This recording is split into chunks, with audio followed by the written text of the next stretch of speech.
notion of women being mindful of the ills of society and integrating that into who we are.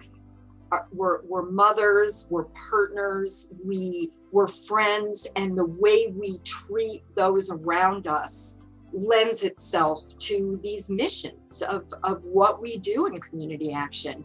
And we approach things differently.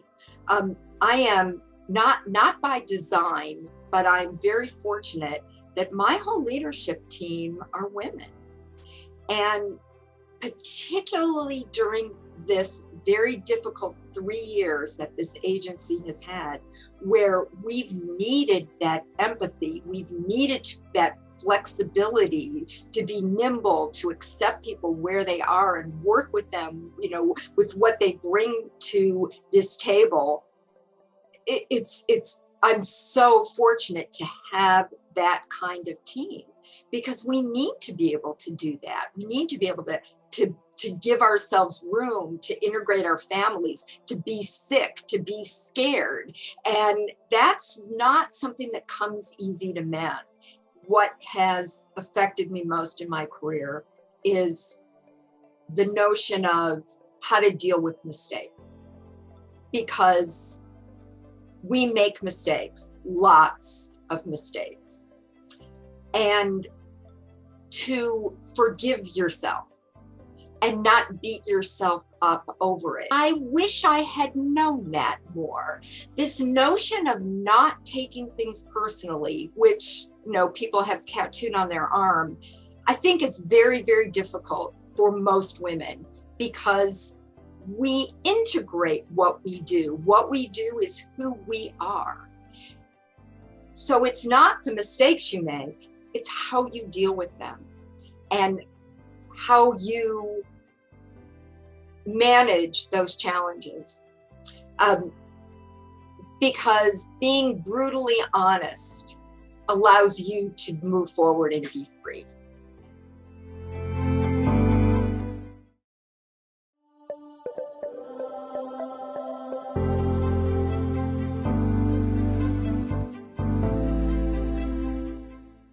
I would have told Janice 29 years ago that it's okay not to be perfect.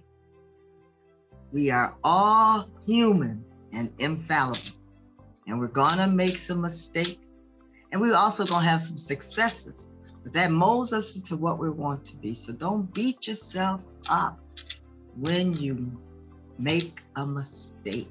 It just helps direct you in your future. One of the things I did in my younger life, I kind of was looking at what other people thought I should be instead of being true to myself. They want to mold me into, this is how you wear your hair, these are the clothes you wear. When we go to this meeting, I want you to have this on. But it's okay for you to be unique and authentic, as long as you're staying true to the mission, vision, and goals. So that's what I would tell someone. Don't deny yourself who you are, because you have a right to be who you are. But sometimes it's good to be taken out of your comfort zone so you can have that opportunity to grow. Take on other challenges, learn new things. Don't just stay someplace where you're comfortable. Go out and do things. Even on a personal note, go skydiving, go scuba diving. Do something that's out of your norm to help you grow and mold you into what you want to be. So we're going to have challenges each and every day. One thing I've been saying here lately, look at them as the glass half full, not half empty. Don't let that challenge beat you. You beat the challenge. Find ways to make them work. It's just the nature of the beast right now with COVID-19 coming in and different challenges and operating. Just find a way to make it work and that we get the outcome that we want. And one of my sayings is, have more guts than sense. Let your gut direct you. It's okay to take a risk, especially if you're still following the mission and visions and goals or whatever the career path you've taken. And it's okay to make a mistake. So go with your gut feeling. As long as you're staying in the realm of what the outcome is supposed to be, you're okay.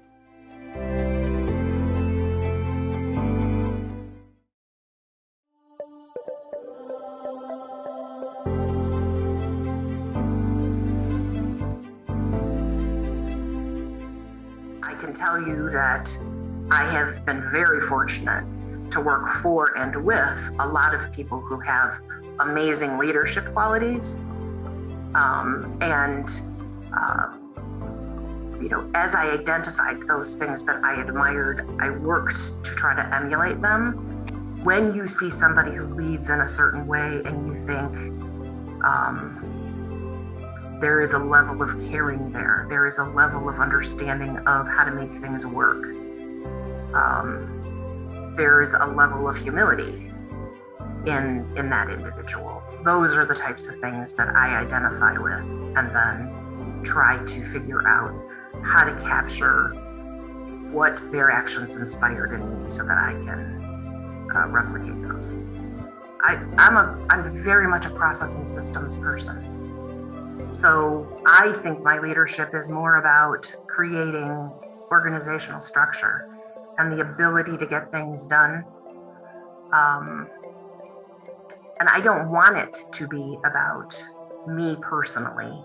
I want to create something that will outlive me and that is strong enough that I don't have to be a part of it in order for it to go forward and do what this organization does for our community. I really don't think men lead that differently than women do.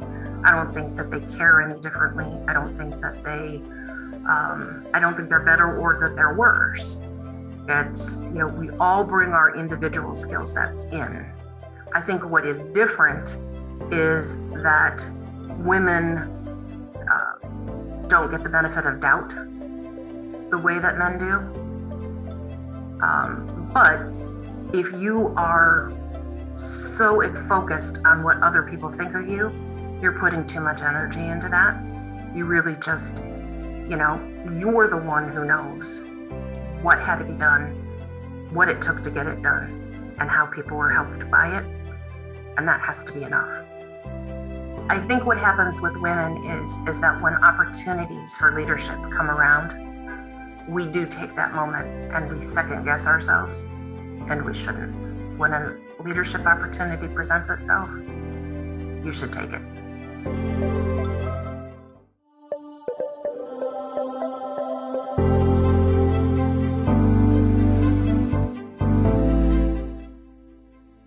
I honestly believe we're in a world right now that needs women leaders. I think we make decisions from a different perspective, and that perspective is truly needed now.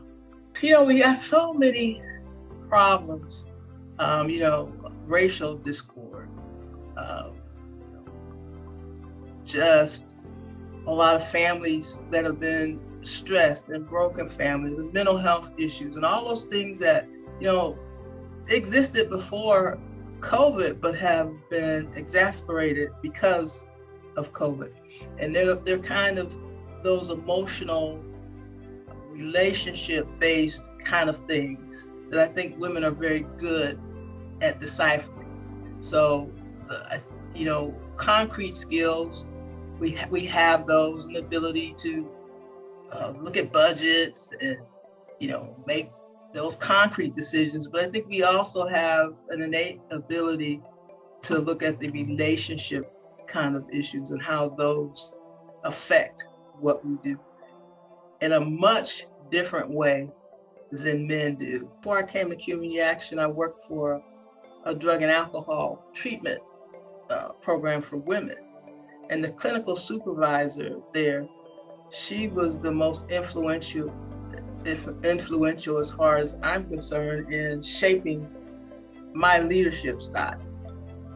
Because I always go back to how she operated, that agency, and her willingness to allow herself to be seen by her staff and willingness to include us in the process.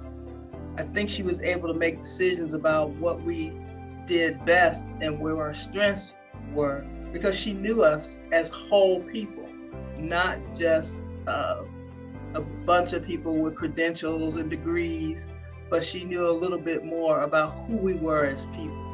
So I've always tried to be a person who was inclusive, who was willing to listen to what other people had to say. Because I always remember my grandmother used to tell us, you can learn from anybody. You know, you can learn from a child, and you can also learn from folks with years and years of experience of doing what they do. But there's some benefit in always being willing to listen.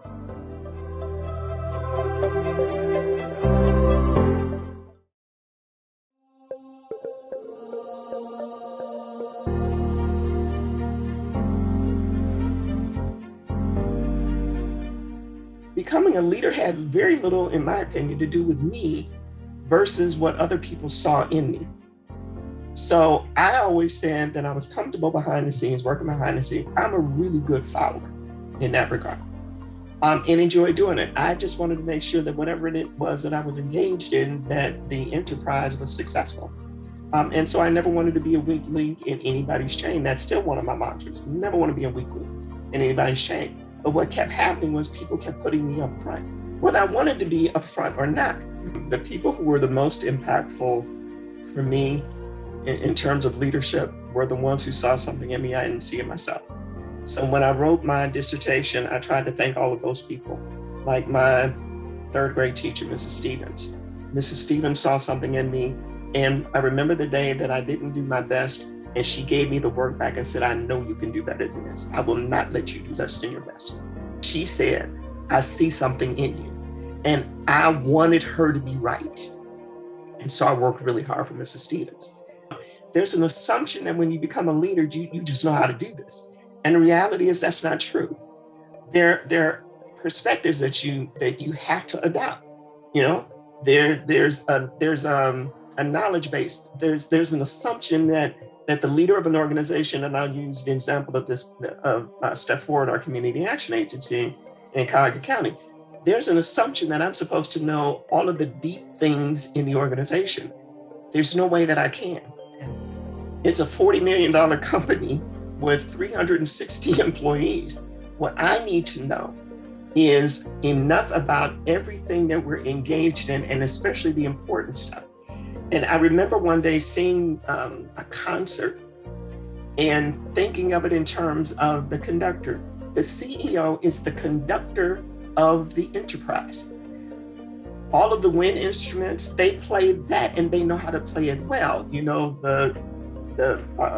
all the other instruments that are involved in an orchestra. I don't play them, they play them.